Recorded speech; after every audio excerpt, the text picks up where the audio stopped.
امام علی علیہ السلام کی خدمت میں ایک شخص آ کے کہنے لگا، یا علی، قیامت سے پہلے انسانوں کا وہ کون سا عمل ہوگا جو اللہ کی ناراضگی کا سب سے بڑا سبب بنے گا؟ بس جیسے ہی یہ پوچھا گیا تو امام علی علیہ السلام نے فرمایا، اے بندہ خدا، یاد رکھنا قیامت سے پہلے انسان کو بیمار کرنا شروع ہو جائیں گے۔ تو وہ کہنے لگا، یا علی، وہ کیسے؟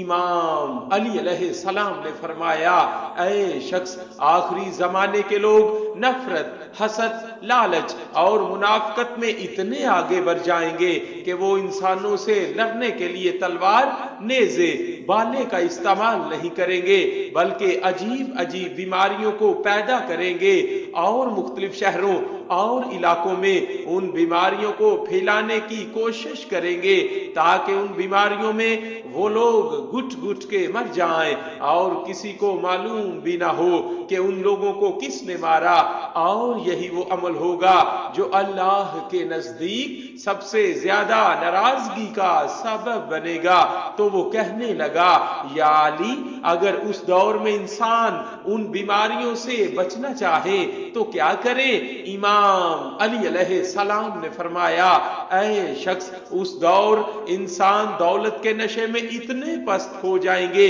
اور ایسی ایسی چیزیں بنانا شروع کر دیں گے جو ان کے ماحول کو آلودہ رکھیں گی۔ اگر اس دور کے لوگ صفائی کو مقدم رکھیں گے اور ایسی جگہ پہ رہنا شروع کر دیں جہاں زیادہ درخت ہوں اور مٹی کے برتن میں پانی پینا شروع کر دیں، اپنے پانی کو مٹی کے برتن میں رکھنا شروع کر دیں